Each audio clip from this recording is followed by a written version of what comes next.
All right, so let's talk about this 5-12 matchup. We have Odin Tufto of the men's ice hockey team and Evan Vulgamore of the baseball team. I'm Jacob Resnick. He's Jonathan Banks. Jonathan, this one seems to be pretty one-sided, but kind of recap what a year it was for Odin Tufto and the men's ice hockey team. Yeah, I don't want to lay into you too much, and I think Evan Vulgamore is a really great player in his own right, but I think this matchup is all Odin Tufto. And when you think about the men's hockey team, and they arguably, Quinnipiac and St. Cloud State are the two premier NCAA hockey programs that haven't won a national title.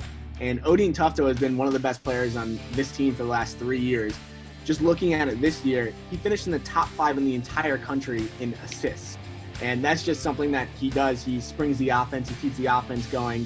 And Quinnipiac is a powerhouse, and he's led Quinnipiac in points for the last 3 seasons.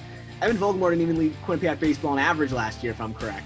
He was this year, but last year in the historic year, Vulgamore didn't even hit for the most average, OPS, slugging. I don't think he was tops in any of that.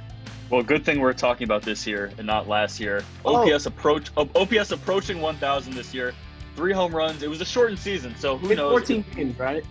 It looked like he was on a trajectory to a MAC first team selection. For me, with Vulgamore, it comes down to kind of the intangibles, things that you really can't measure on a stat sheet.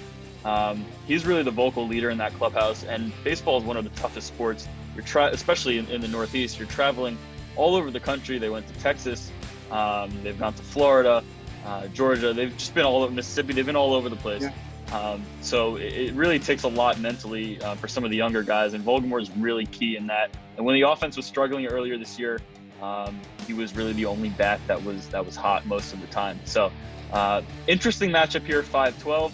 Make sure to vote down in the Twitter poll below.